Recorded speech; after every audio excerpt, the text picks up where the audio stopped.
الحمد لله نحمده ونستعينه ونستغفره ونعوذ بالله تعالى من شرور أنفسنا ومن سيئات أعمالنا من يهده الله فلا مضل له ومن يضلل فلا هادي له وأشهد أن لا إله إلا الله وحده لا شريك له وأشهد أن محمدا عبده ورسوله يا أيها الذين آمنوا اتقوا الله حق تقاته ولا تموتن إلا وأنتم مسلمون يا أيها الناس اتقوا ربكم الذي خلقكم من نفس واحدة وخلق منها زوجها وبث منهما رجالا كثيرا ونساء واتقوا الله الذي تساءلون به والأرحام إن الله كان عليكم رقيبا يا أيها الذين آمنوا اتقوا الله وقولوا قولا سديدا يصلح لكم أعمالكم ويغفر لكم ذنوبكم ومن يطع الله ورسوله فقد فاز فوزا عظيما أما بعد فإن أصدق الحديث كتاب الله وخير الهدي هدي محمد صلى الله عليه وسلم وشر الأمور محدثاتها وكل محدثة بدعة وكل بدعة ضلالة وكل ضلالة في النار. Ma'asyiral muslimin, ikhwani fillah, rahimani wa rahimakumullah. Kita melanjutkan kembali pembahasan tafsir oleh Fadilatul Syekh Muhammad bin Shalih Al-Utsaimin rahimahullah ta'ala. Setelah pada pertemuan yang lalu kita membahas tafsir surah Al-Kafirun, maka kita lanjut ke surat sebelumnya, yaitu surah Al-Kautsar. Atau sudah Al-Kautsar? Belum ya? Ya. Nah, kita mulai tafsir surah Al-Kautsar. Kata beliau, tafsir surah Al-Kautsar, a'udzubillahi minasyaitonirrajim. Qala Allahu azza wa jalla, Bismillahirrahmanirrahim. Inna a'tainakal kautsar fasalli li rabbika wanhar inna syani'aka huwal abtar. Kata Allah Subhanahu wa taala, sesungguhnya kami telah memberikan kepadamu wahai Muhammad al-Kautsar. Maka salatlah, tunaikanlah salat untuk Rabbmu dan menyembelihlah. Sesungguhnya yang mencacimu, yang mencelamu, dialah yang terputus. Kata beliau, al-basmalatu taqaddama al-kalamu 'alaiha. Tentang tafsir Bismillahirrahmanirrahim, kata beliau, sudah berlalu pada pembahasan surat Al-Fatihah. Kemudian kata beliau, hadhihi suratu qila innaha makkiyah wa qila innaha madaniyah. Ada khilaf, perbedaan pendapat di antara para ulama ahli tafsir tentang surat Al-Kautsar ini, apakah Makkiyah atau dia Madaniyah. Karena kalau dilihat dalam beberapa riwayat, sebab turunnya ayat ini, itu ada yang mengindikasikan bahwa dia Makkiyah, tapi ada juga yang mengindikasikan bahwa dia juga Madaniyah. Ya, maka tidak terlalu penting apakah ayat ini, surat ini Makkiyah atau tidak, atau Madaniyah. Namun yang terpenting adalah bagi kita kandungan dari surat ini.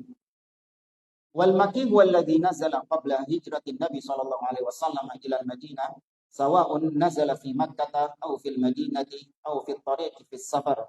Fa kullu ma nazala ba'da al-hijrah fa huwa madaniyun wa ma nazala qablaha fa huwa makkiyun. Hadza huwal qaulur rajih min aqwalil ulama.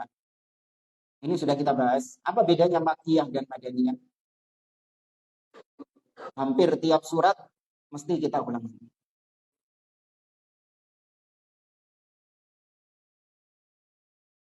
Nah, barakallahu fiik. Ini pemahaman yang benar tentang Makkiyah dan Madaniyah yang sering kita ulang-ulang, yaitu Makkiyah surat atau ayat yang turun sebelum hijrahnya Nabi SAW.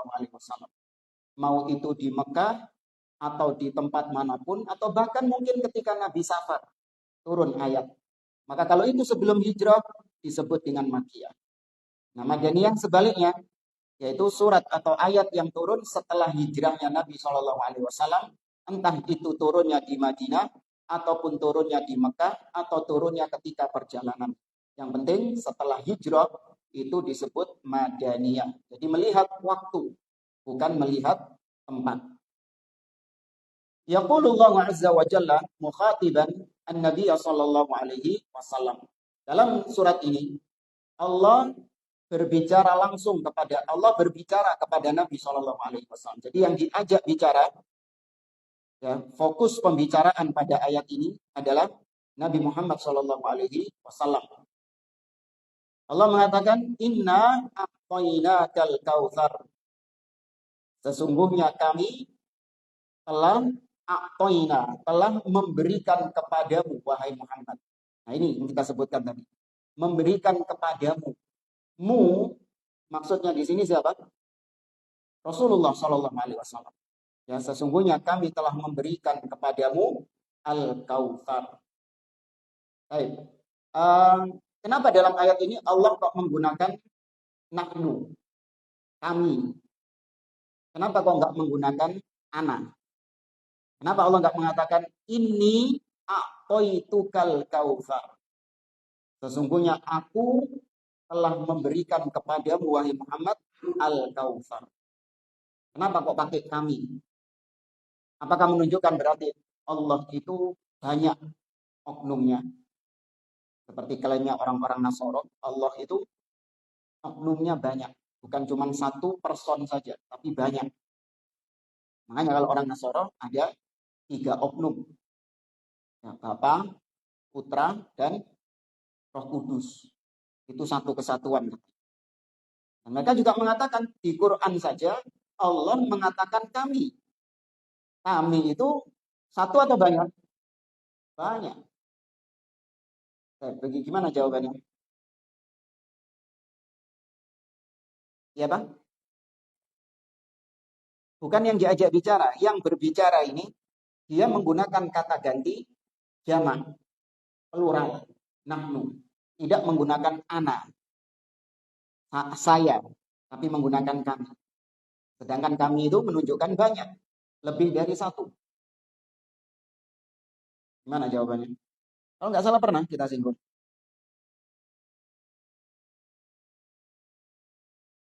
Iya, itu dari sisi objeknya. Ini kita bicara subjeknya.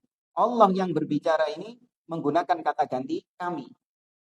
Nah, jawabannya yang pertama, kami itu memang secara asal bisa menunjukkan banyak. Tapi dalam bahasa Arab, bahkan juga dalam bahasa Indonesia, kami itu juga digunakan oleh satu orang saja, ya, oleh satu person saja, tapi untuk mengagungkan, ya, untuk mengagungkan yang sedang berbicara itu.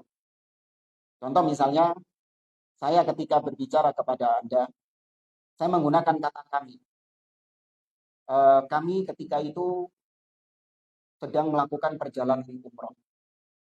Kami bertemu dengan seorang gini.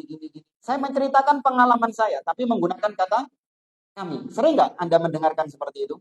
Padahal pelakunya cuma satu orang saja. Ya. Atau misalnya, ya ini yang pertama saja. Ini yang pertama, yaitu untuk mengagungkan. Kemudian yang kedua, Allah ketika menggunakan kami, maka berarti itu menunjukkan aktivitas yang di mana Allah melibatkan makhluk lain selain Dia. Itu melibatkan makhluk lain selain bisa malaikat, bisa manusia, dan selainnya.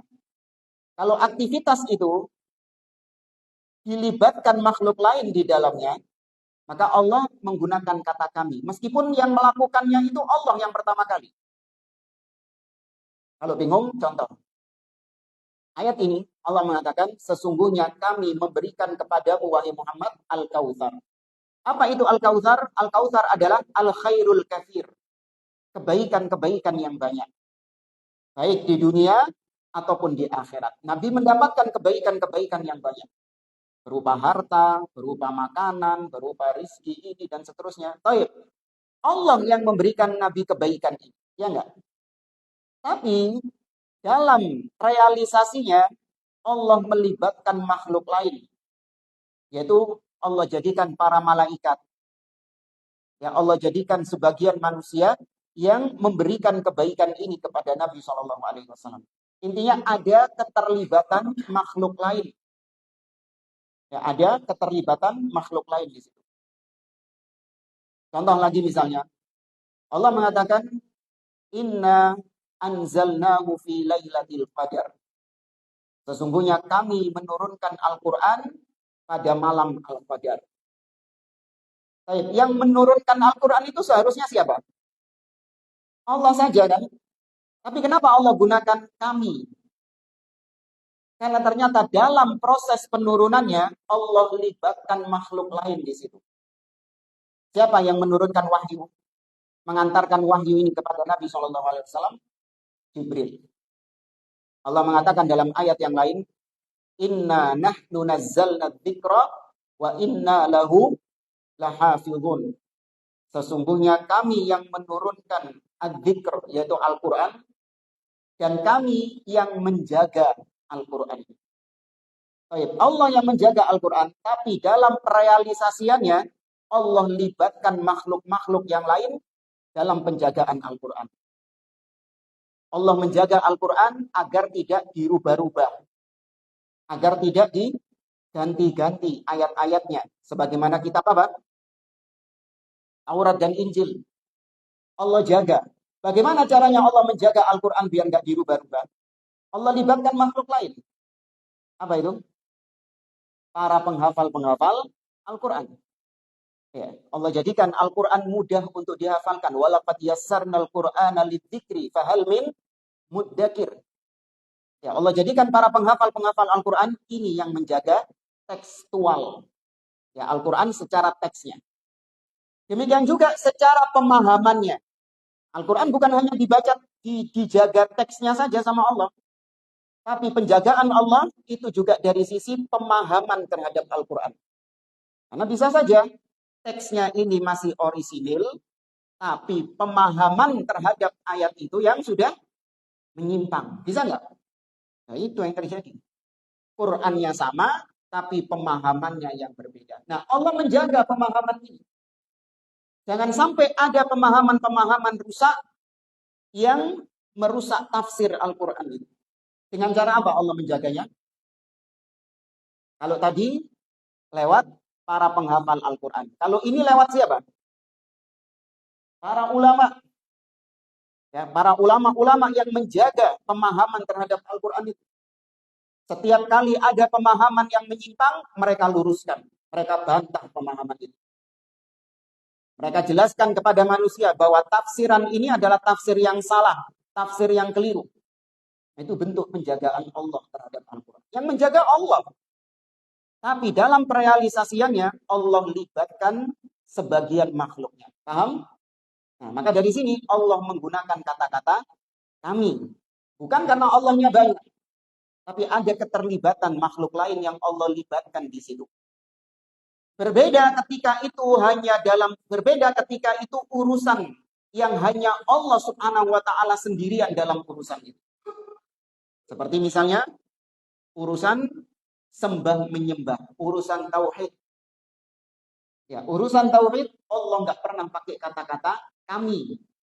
Karena nggak ada keterlibatan makhluk lain di situ. Ya, tidak ada ikut campur makhluk lain di situ. Allah tidak melibatkan siapapun dalam urusan ibadah, dalam urusan menyembah.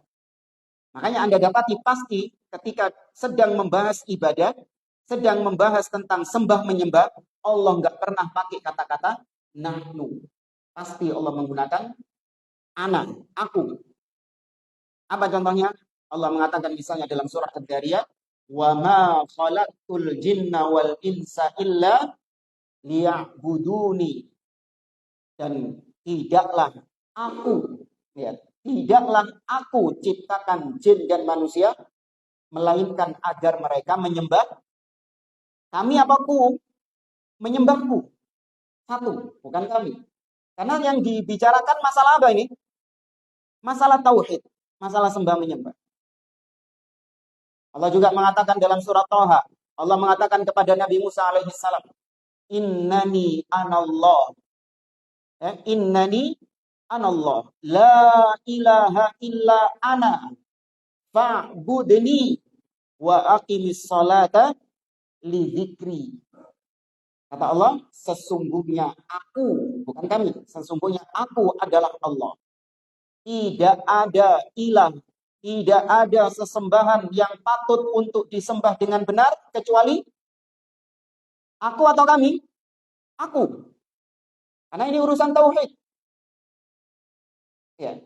Wa aqimis salata li dzikri, wa aqimis salata li dzikri, maka sembahlah aku dan dirikanlah salat untuk mengingatku. Pakai aku, karena ini urusan tauhid. Ya, maka ini bedanya kapan Allah menggunakan kami dan kapan Allah menggunakan nahnu. Bukan menunjukkan Allah itu banyak. Baik, kata beliau, al-kautsar fil lughah al-arabiyyah huwal khairul katsir. Al-kautsar dalam bahasa Arab itu artinya adalah al-khairul katsir. Kebaikan-kebaikan yang banyak. Ya, kebaikan yang banyak. Wa hakadza kana an-nabiy sallallahu alaihi wasallam a'tahu Allah taala khairan katsiran fid dunya wal akhirah. Demikianlah Nabi sallallahu alaihi wasallam itu Allah berikan kepada beliau kebaikan-kebaikan yang banyak baik di dunia ataupun di akhirat. Nabi mendapatkan kebaikan yang banyak dari Allah Azza wa Jalla. Famin dzalika an-nahrul 'azim alladhi fil jannati walladhi yasubbu minhu mizabani ala haudhihi al-mawrudi sallallahu alaihi wasallam. Di antara al-kautsar maknanya adalah sungai yang sangat besar sekali yang ada di surga. Nah, ini tafsiran dari Nabi SAW. Nabi mengatakan al-kautsar nahrun wa adanihi rabbi fil jannah. Al-kautsar itu adalah sungai yang Allah janjikan kepadaku di surga. Ya, sungai yang khusus dijanjikan untuk Nabi SAW. Nah, ini dalil menunjukkan bahwa Nabi itu pasti dijamin surga atau tidak? Antum ragu ketika ditanya Nabi itu di mana? Surga, pasti masuk surga atau tidak? Apa jawaban antum? Wallahu a'lam. Pasti. Ya, pasti. Jangan bilang wallahu a'lam. Ya, ini membantah statement seorang profesor di negeri kita yang viral beberapa tahun yang lalu. Profesor pakar tafsir, bayangkan. Ya, seorang profesor pakar tafsir di negeri kita. Di mana dia mengatakan tidak benar. Saya mirip-miripkan ngomongnya. Tidak benar. Saya ulangi, tidak benar. Kalau Nabi Muhammad itu sudah dijamin surga. Alhamdulillah. Ini ucapan kufur. Meskipun kita tidak mengkafirkan orangnya. Ya, karena mungkin bisa saja ada penghalangnya. Kenapa orang itu tidak dikafirkan? Ya mungkin karena nggak waras. Karena hilang akal. Ya, tapi ucapannya itu ucapan kufur. Dalil-dalil banyak sekali menunjukkan bahwa Nabi Muhammad SAW pasti dijamin surga. Dan di antara dalil yang paling jelas adalah ayat ini. Inna a'tainakal kautsar. Al-Kautsar adalah sungai yang Allah janjikan untukku di surga. Nah, kalau Allah sudah menjanjikan sungai ini untuk Nabi di surga, maka apakah mungkin pemilik sungai ini gak masuk surga? Mungkin? Nggak mungkin. Ya. Kata beliau, air atau sungai Al-Kautsar ini ada di surga. Tapi airnya itu mengalir ke telaga Nabi SAW yang ada di Mahsyar. Ada khilaf di antara para ulama. Telaga, apa telaga ini? Danau. Ya. Jadi di akhirat sebelum surga itu ada al-haud atau telaga. Ada khilaf di antara para ulama. Apakah telaga ini, yang pertama mereka mengatakan, para ulama mengatakan, apakah telaga ini setelah mahsyar, ya setelah padang mahsyar, ataukah telaga ini setelah melewati as-sirat, sirat yang membentang di atas neraka jahanam. Baru setelah itu mereka minum air telaga. Atau yang ketiga, apakah telaga itu adalah Al-Kautsar itu sendiri? Wallahu a'lam, yang lebih rajih adalah pendapat yang pertama, yaitu telaga Nabi Shallallahu Alaihi Wasallam itu setelah padang mahsyar dan sebelum sirat.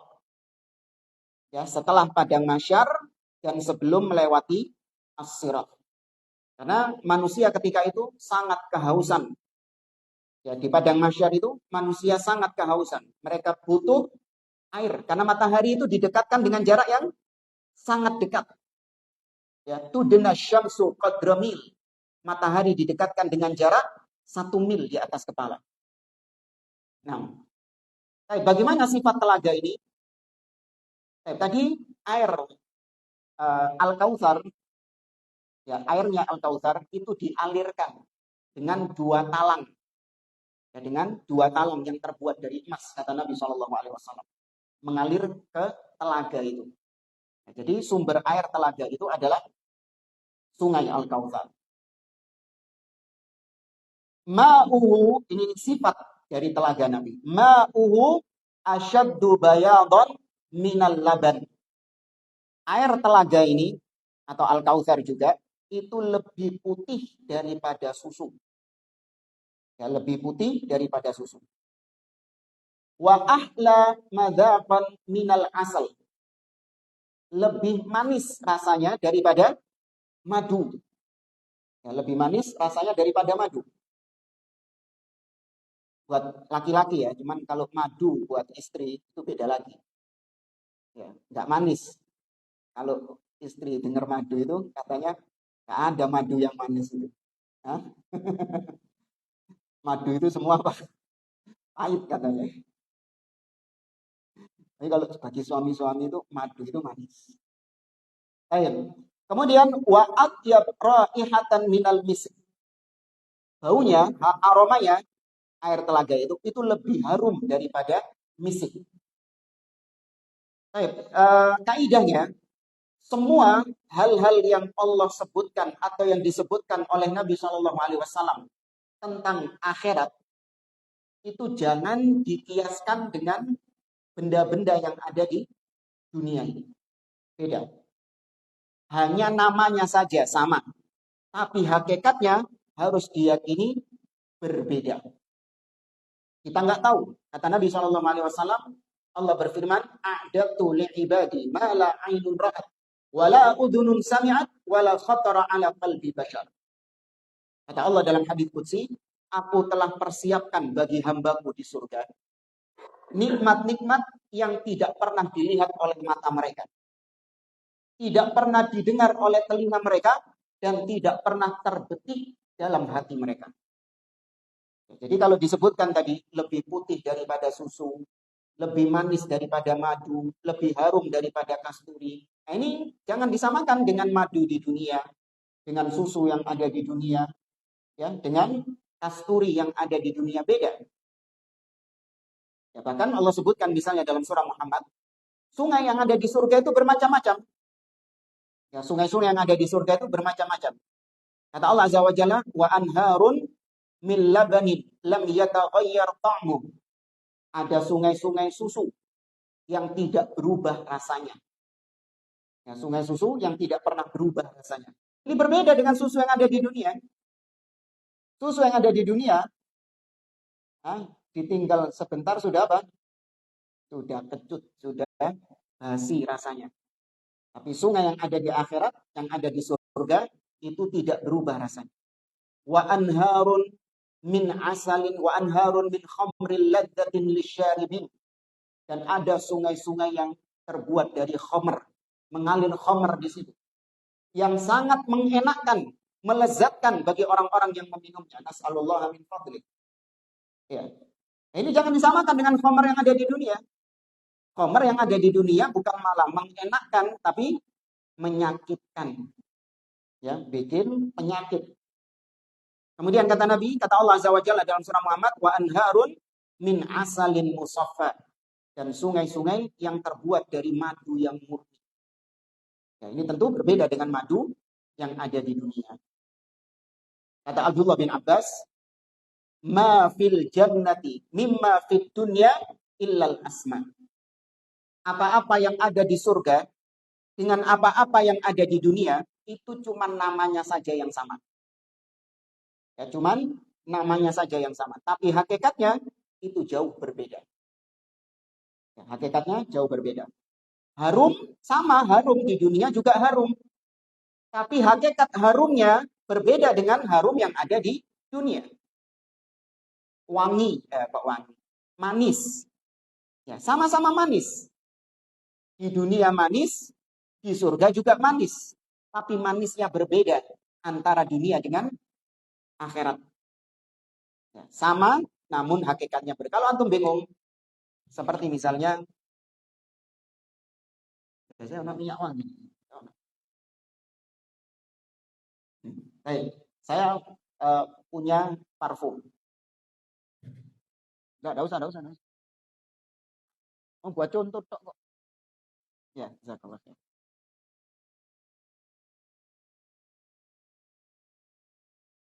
Tuh, satu tok.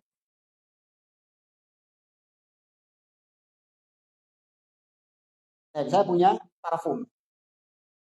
Saya katakan kepada Anda, parfum ini sifatnya harum, wangi. Ketika saya beritahu bahwa parfum ini wangi, Anda pasti paham dong apa wangi itu.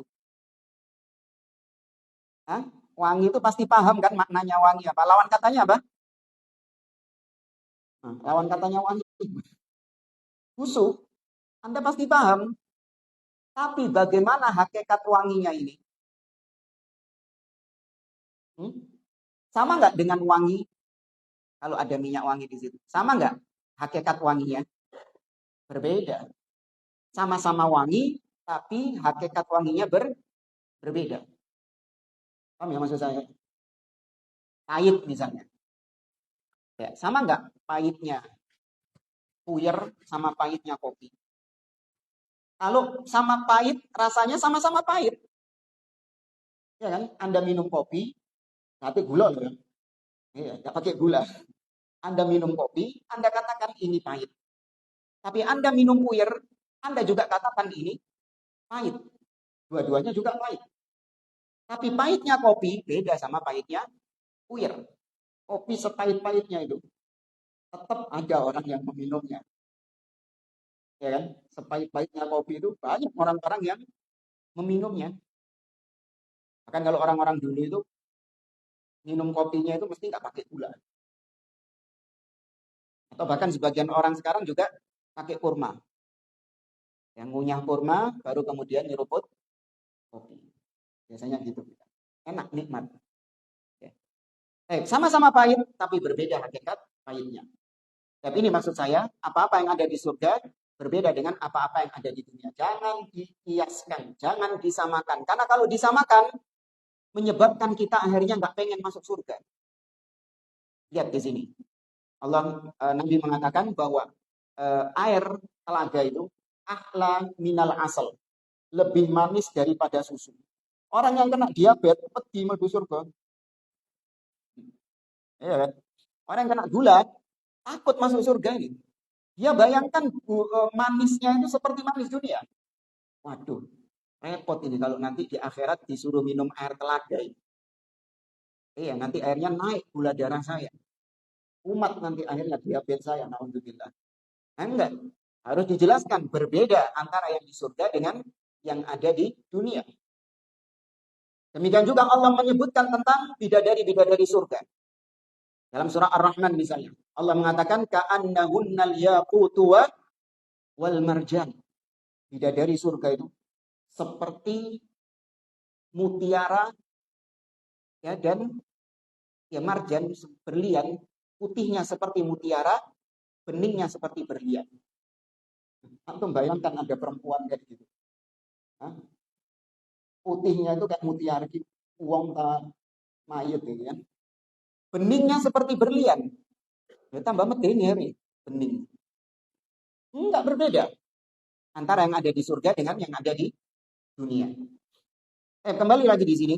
Wa hadzal haudu fil qiyamati fi arasatil qiyamah. yariduhul mu'minuna min ummatin Nabi sallallahu alaihi wasallam nas'alullaha min fadli.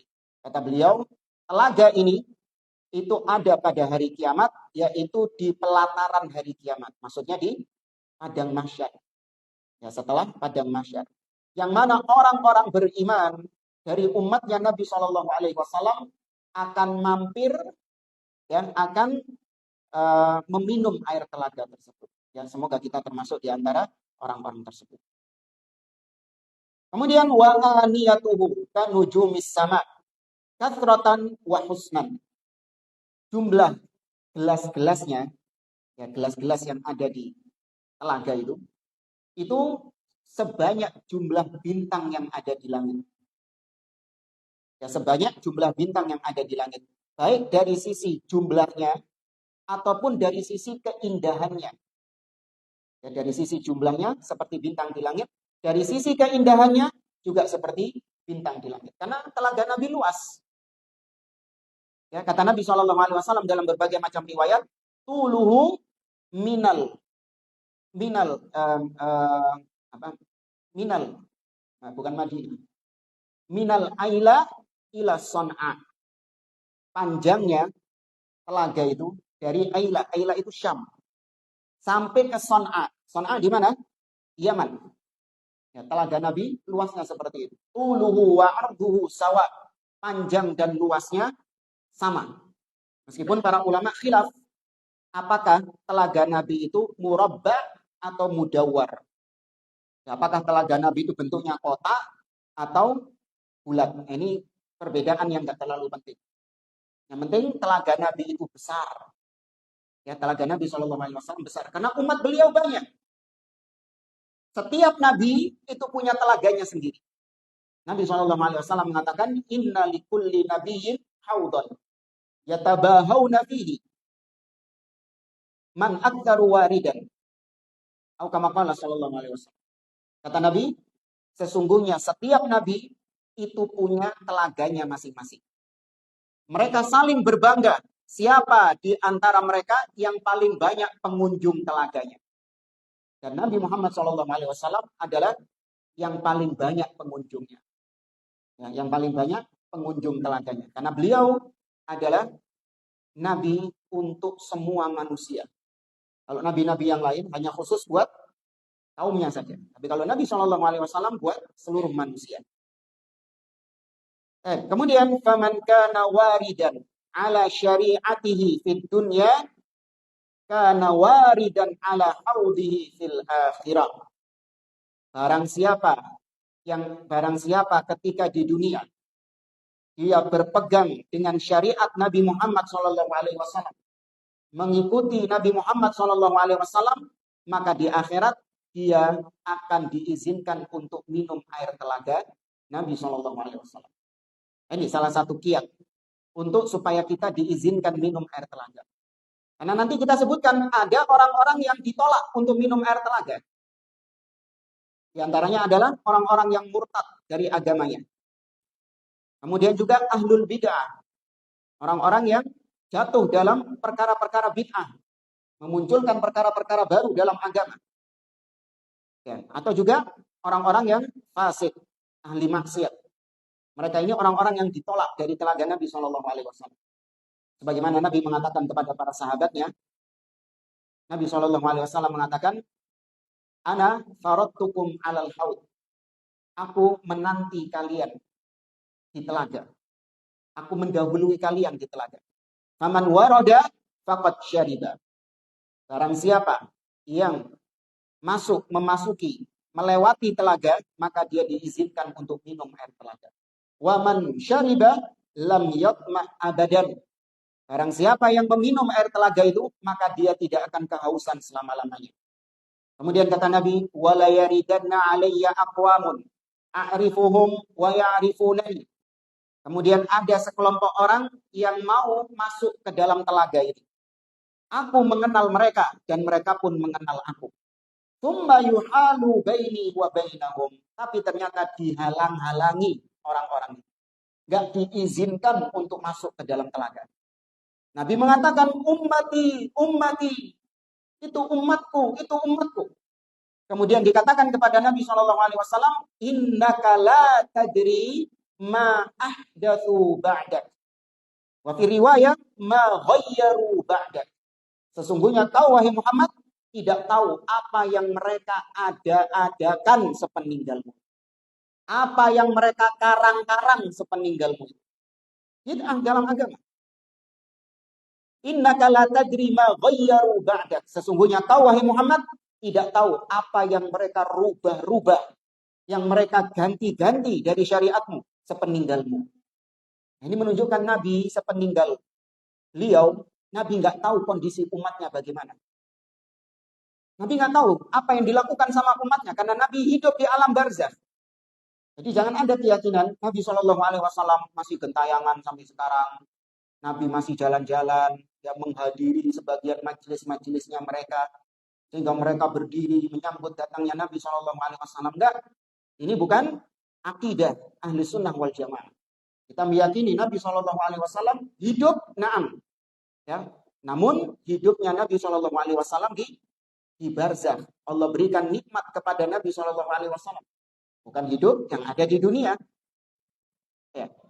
Maka Nabi nggak tahu kondisi umatnya bagaimana. Makanya Nabi tadi berusaha untuk membela ummati.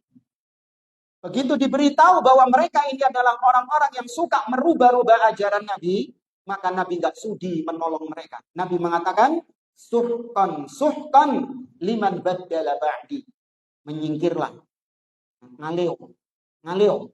Bagi orang-orang yang suka merubah-rubah ajaranku, menyingkirlah.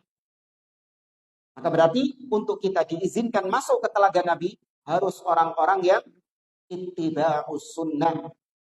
Orang-orang yang komitmen berpegang di atas sunnah Nabi SAW. Akidahnya mengikuti akidah Nabi. Ibadahnya mengikuti ibadah Nabi. Akhlaknya mengikuti akhlak Nabi SAW. Nah. Wa man lam yakun waridan ala syari'atihi fa innahu mahrumun minhu fil akhirah. Dan barang siapa yang ketika di dunia tidak berjalan di atas syariat Nabi, tidak berjalan di atas sunnah Nabi, tuntunan Nabi, maka dia diharamkan telaga Nabi di akhirat kelak. Alhamdulillah. Ya. Setelah itu kata beliau, wa minal khairatil katsirati allati u'tiha an-nabiy sallallahu alaihi wasallam fi dunya ma thabata fi sahihain min hadits Jabir radhiyallahu anhu. Anna Nabiya sallallahu alaihi wasallam qala. Dan di antara kebaikan-kebaikan yang banyak, Al-Kautsar ini kebaikan yang banyak, di mana Nabi diberi kebaikan ini oleh Allah Azza wa Jalla di dunia, di antaranya yaitu apa yang Nabi sabdakan di dalam riwayat Imam Bukhari dan Muslim dari Jabir bin Abdullah radhiyallahu anhu bahwa Nabi sallallahu alaihi wasallam mengatakan, "Itu khamsan lam yuqtahunna nabiyyun qabli." Aku diberi 5 keistimewaan yang tidak diberikan oleh Allah kepada nabi-nabi sebelumku. Sudah masuk. Ya.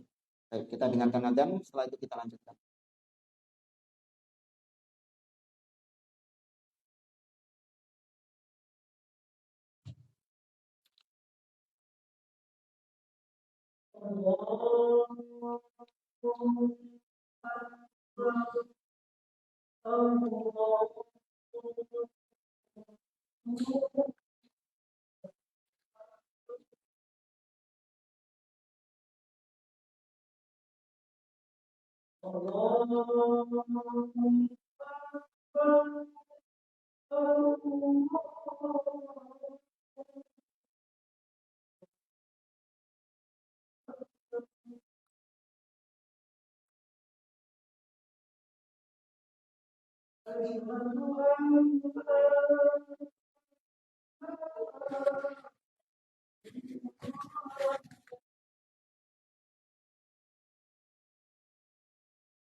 Kita lanjutkan.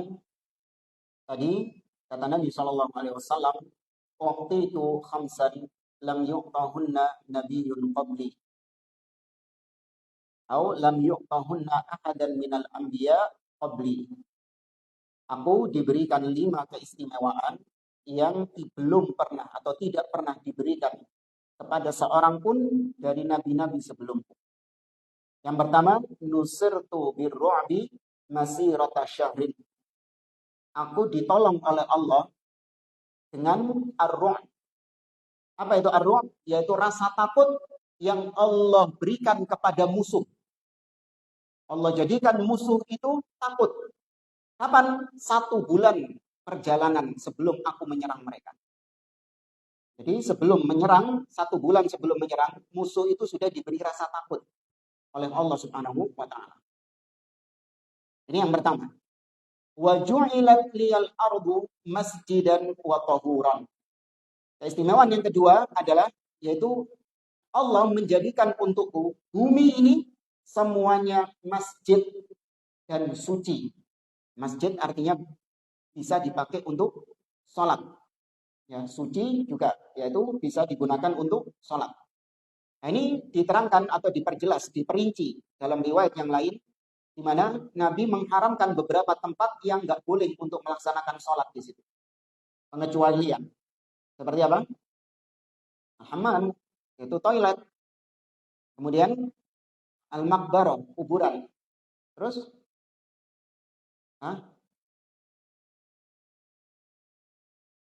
apa?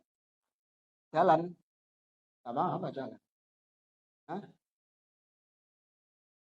Oh iya, kalau apa namanya di situ bukan zatnya tapi kondisinya. Kondisi jalannya. Andai kata jalannya nggak dilalui orang, ya boleh-boleh saja. Yaitu kandang unta. Ya, kandang unta dikhususkan tidak ya ada larangan sholat di sana. Baik. Selain itu boleh seseorang sholat dimanapun. Kata Nabi Shallallahu Alaihi Wasallam, fa'ayyuma rajulan min ummati adrokathu sholat falyusolli. Dimanapun umatku mendapati waktu sholat, maka hendaklah dia langsung sholat. Ini berbeda dengan syariat terdahulu. Kalau syariat terdahulu itu harus sholat seperti misalnya apa yang Allah kisahkan tentang zakat. Ya, Zakaria Allah Subhanahu Wa Taala dalam surah Ali Imran. Allah mengatakan inni samaituha Maryam wa inni u'idzuha bika wa dzurriyyataka minasyaitonir rajim. Kemudian fataqabbalaha rabbuha biqabulin hasanin wa ambataha nabatan hasanan wa kaffalaha Zakaria. Kullama dakhala 'alaiha Zakaria al-mihrab wajada 'indaha rizqa. Setiap kali Zakaria masuk menemui Maryam, ya kullama dakhala 'alaiha Zakaria, ya kullama dakhala 'alaiha,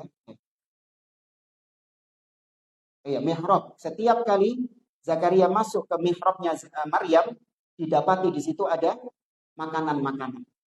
Di situ menunjukkan bahwa mihrab itu tempat yang digunakan untuk sholat bagi Maryam alaihissalam. Hunalika da'a Zakaria rabbahu. Di mihrab itulah Nabi Zakaria berdoa kepada Allah, kepada Rabbnya. Rabbi habli min ladunka dzurriyyatan thayyibah innaka sami'ud du'a. Ini syariat terdahulu, sholat harus di spot tertentu. Tapi kalau syariat kita, dimanapun bisa melaksanakan sholat, kecuali tempat-tempat yang disebutkan tadi. Kemudian, wa'u'titu syafa'ah. Aku diberikan syafaat. Ya, maksudnya syafaat di sini adalah Allah menjadikan Nabi SAW diberi keistimewaan berupa bagi-bagi syafaat. Ya, Nabi memberikan syafaat dengan izin siapa? Allah Subhanahu wa taala. Harus diyakini syafaat milik Allah. Qul lillahi syafa'atu jami'an. Katakanlah syafaat itu hanya milik Allah. Man dzalladzi yashfa'u 'indahu illa bi'idzni.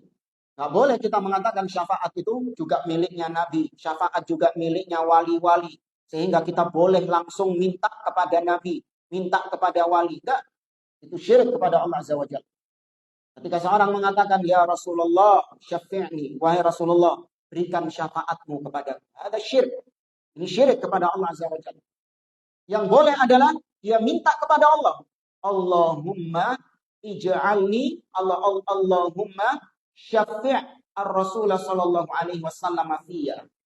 Ya Rasulullah, berikan syafaatmu kepada Nabi Muhammad sallallahu alaihi wasallam untukku. Nah, jadi nanti Nabi yang memberikan syafaat itu kepada kita, tapi mintanya tetap kepada siapa? Allah. Itu ibarat seperti misalnya antum kalau lihat ada mobil, dalamnya ada sopirnya. Ya, dalamnya ada sopirnya dan ada pemilik mobilnya di dalam mobil situ. Antum mau nunut istilahnya, minta nunut, Pak mau kemana Pak? Oh saya mau ke arah Ampel. Boleh nunut Pak. Itu antum minta izinnya kepada siapa? Sopirnya atau yang punya mobil? Hah? Yang punya mobil. Padahal yang bawa mobil siapa? Sopirnya. Ini bukan berarti kita mengatakan Nabi itu sopir, bukan. Ini hanya untuk memudahkan pemahaman saja. Ya, bahwa syafaat minta tetap kepada Allah Azza wa Jalla. Tapi kita meyakini Allah atau Nabi SAW diistimewakan oleh Allah dengan beliau menjadi orang yang membagikan syafaat. Ya, yaitu asy-syafa'atul udma, syafaat yang agung. Di mana syafaat yang agung? Di padang mahsyar. Ketika para manusia datang kepada Nabi Adam, minta supaya Nabi Adam berdoa kepada Allah untuk segera memutuskan perkara mereka. Nabi Adam tidak mau. Disuruh ke Nabi siapa? Nuh. Ya, mereka datang ke Nabi Nuh. Nabi Nuh nggak mau. Disuruh ke Nabi Ibrahim, Nabi Musa, Nabi Isa, sampai kepada Nabi Muhammad SAW. Maka Nabi sujud. Ya, Nabi sujud kepada Allah. Barulah Allah mengatakan kepada Nabi, ya Muhammad irfa ra'sak, wasal tu'ta, Wakul tusma washfa'tu syafa'. Wahai Muhammad, angkat kepalamu. Mintalah, kau akan dikabulkan permintaan. Katakan, akan didengar perkataanmu. Dan mintalah syafaat, kau akan diberi syafaat. Tetap Nabi minta kepada Allah. Bukan terus Nabi yang bisa ngasih syafaat dengan merdeka, dengan sendirinya. Tidak. Kemudian, wa uhillat liyal maghanim. Dihalalkan atasku ghanimah, harta rampasan perang. Ini yang keempat, keistimewaan Nabi. Dihalalkan ghanimah. Kalau nabi-nabi sebelumnya haram ngambil ghanimah, itu nggak boleh.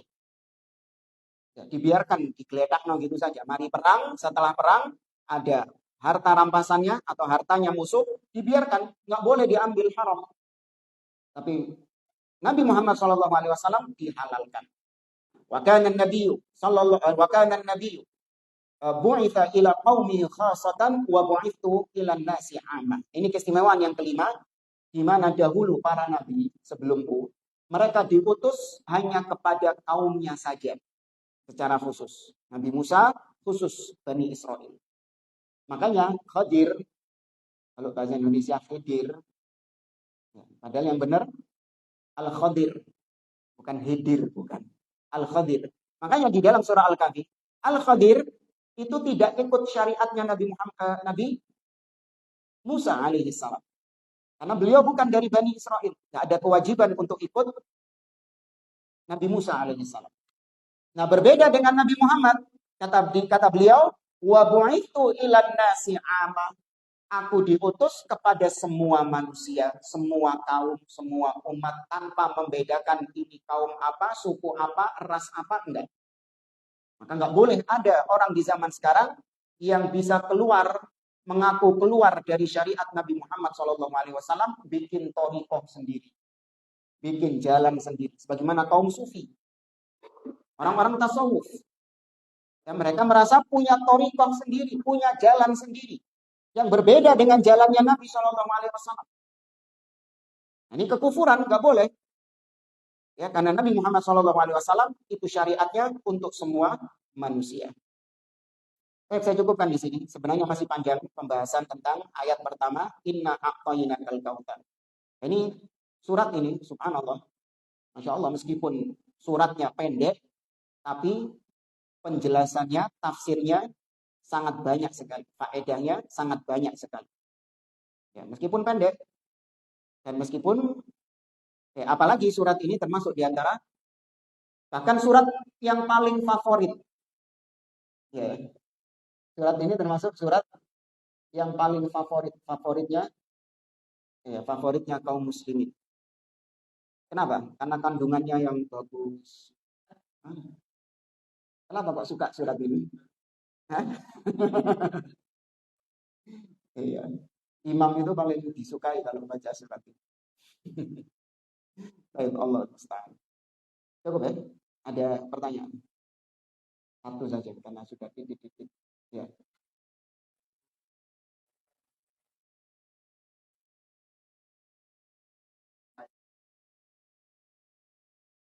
Diusir. Hmm.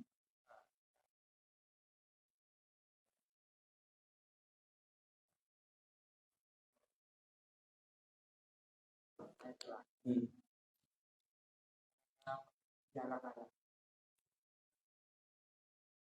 Malaikat. Malaikat. Ya. Dihalangi oleh para malaikat.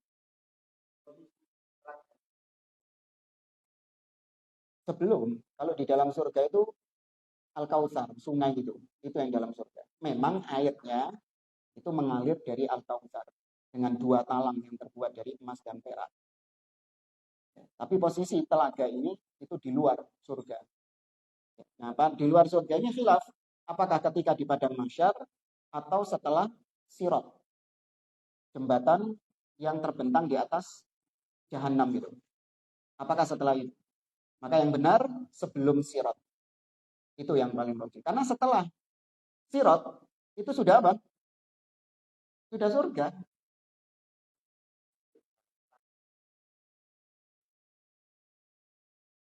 Enggak, ya, bisa jadi kata Syekh Muhammad bin Shalih Al-Utsaimin dalam kitabnya Syarah Al-Aqidah Wasithiyah, bisa jadi orang yang diberi keistimewaan minum air telaga itu dia bisa saja tergelincir ke dalam neraka. Ya, tidak memastikan orang yang minum telaga itu maka berarti dia pasti surga. Enggak. Dia hanya diberi keistimewaan.